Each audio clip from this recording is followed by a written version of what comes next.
Bismillahirrahmanirrahim. Assalamualaikum warahmatullahi wabarakatuh.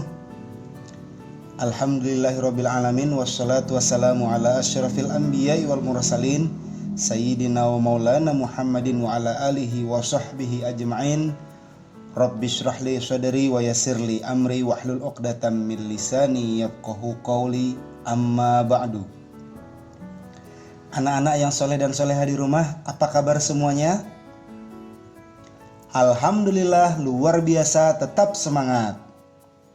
Bapak yakin Allah memberikan kita kasih sayangnya sehingga kita dalam keadaan sehat walafiat. Amin ya rabbal alamin.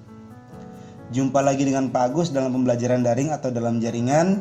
Tiada lain dan tiada bukan adalah agar pembelajaran kita tetap terlaksana. Sebagaimana pada pertemuan lalu kita sudah membahas sikap percaya diri Nabi Muhammad SAW.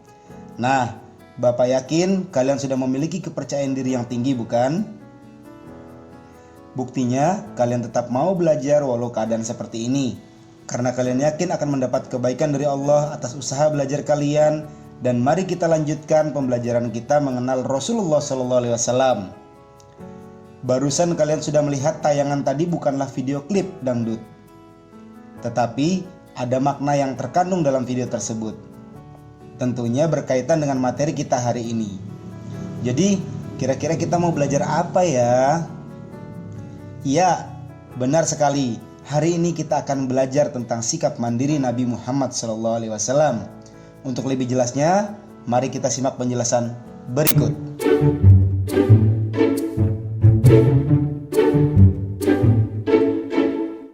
Ya, sebelum kita membahas sikap mandiri Nabi Muhammad SAW, ada baiknya kita berdoa kepada Allah agar apa yang kita lakukan mendapat rahmat dari Allah Subhanahu wa taala dan diberi kemudahan dalam menerima materi pada hari ini. Untuk itu kita berdoa dimulai. Bismillahirrahmanirrahim. Rabbana zidna ilma warzuqna fahma birahmatika ya arhamar rahimin. Amin. Baiklah anak-anak, Nabi Muhammad SAW terlahir dalam keadaan yatim. Ayahnya yang bernama Abdullah meninggal dunia pada saat perjalanan menuju Syam untuk berdagang. Kala itu Nabi Muhammad SAW berada di dalam kandungan sang ibu. Pada saat usianya sekitar 6 tahun, ibunya yang bernama Siti Aminah meninggal dunia juga. Karena sakit dalam perjalanan sekembalinya dari berziarah ke makam suaminya bersama Rasulullah kecil yang menempuh jarak ratusan kilometer. Jadilah Nabi Muhammad seorang yatim piatu sejak kecil. Kakeknya Abdul Muthalib yang sayang sekali terhadap cucunya mengasuh Nabi Muhammad SAW. Hanya selang beberapa tahun sebelum Nabi Muhammad remaja, sang kakek pun meninggal dunia juga. Bayangkan betapa sedihnya beliau ditinggal orang-orang yang dicintai ketika masih kecil. Terus siapa yang mengasuhnya? Beliau diasuh oleh pamannya yang bernama Abu Thalib. Saat itu Nabi Muhammad mulai mengembalakan kambing penduduk Mekah. Karena beliau hidup dengan pamannya, beliau tidak ingin menyusahkan kehidupan pamannya, apalagi bermanja-manja. Ketika remaja, Nabi Muhammad ikut pamannya ke Syam untuk berdagang. Di situ beliau belajar dan terus berusaha. Dan hasil dari dagangannya beliau tabung sebagian dan beliau gunakan untuk bekal hidup mandiri. Hingga usianya 25 tahun, Nabi Muhammad yang telah terampil dalam berdagang telah menjadi seorang pengusaha yang luar biasa. Mau tahu apa rahasianya? Rahasianya adalah sejak kecil beliau memiliki prinsip tidak bergantung kepada orang lain, bersikap jujur, amanah, dan beliau adalah seorang pekerja keras. Ingin tidak seperti Rasulullah? Jika kalian ingin seperti Rasulullah, maka harus meneladani kisah Rasulullah yang memiliki prinsip hidup mandiri sejak kecil. Baik, dari tadi kita berbicara tentang mandiri. Sebenarnya mandiri itu apa sih? Kayak gini. Ya iyalah, memangnya mandi rame-rame. Mandiri itu artinya sikap tidak bergantung pada orang lain dan tidak ingin menyusahkan orang lain. Selama ia mampu melakukan suatu pekerjaan sendiri, terlebih itu adalah yang menjadi tanggung jawabnya, maka itu juga disebut mandiri. Seperti Rasulullah yang tidak ingin menyusahkan dan menggantungkan hidup pada belas kasihan pamannya. Tapi bukan berarti Rasulullah sombong ya, karena mandiri berbeda dengan sombong. Mau tahu ciri-cirinya orang yang mandiri? Baik, kita perhatikan sama-sama. Orang yang mandiri itu memiliki rasa tanggung jawab dalam dirinya. Yang kedua, tidak mau menggantungkan hidupnya dengan belas kasihan orang lain. Yang ketiga, orang yang mandiri itu memiliki sikap kreatif. Dan yang keempat, orang yang mandiri selalu menghargai waktu. Yang kelima, melakukan pekerjaannya sendiri tanpa melibatkan orang lain jika mampu, kecuali dia bekerja sebagai tim. Nah, dalam mencontoh semangat kemandirian Rasulullah, kita bisa menerapkan sikap mandiri dalam kehidupan sehari-hari. Misalnya seperti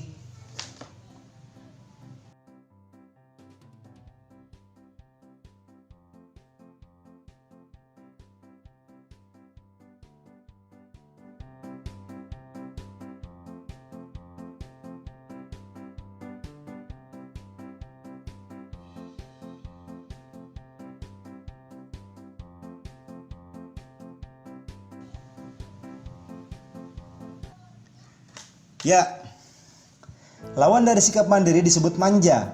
Orang yang manja bersifat menyusahkan siapa saja.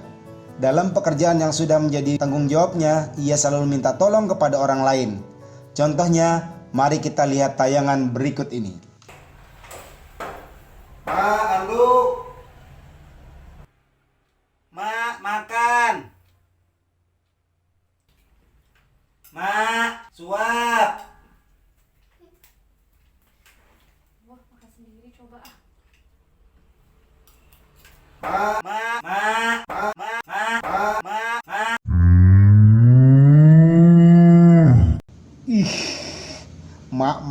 Mak. Berisik gak sih? Tentunya sangat menyusahkan, bukan? Oleh karena itu kita harus menjadi orang yang mandiri. Nah, keuntungannya apa?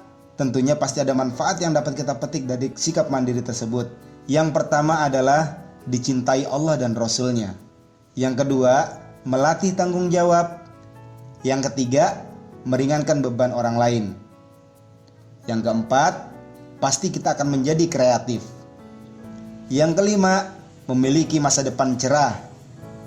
Dan yang keenam, banyak temannya, itu sudah pasti. Dan masih banyak lagi manfaat yang dapat kita ambil dari sikap mandiri tadi. Baiklah anak-anak, demikianlah pembelajaran kita tentang sikap mandiri Rasulullah. Bapak yakin setelah belajar hari ini, kalian akan menjadi pribadi yang mandiri, meringankan beban orang tua, sehingga kalian menjadi anak yang berbakti pada orang tua di rumah.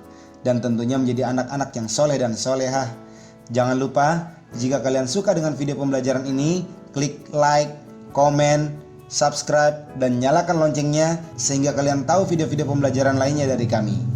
Nakhtatim bilhamdalah. Alhamdulillahirabbil alamin.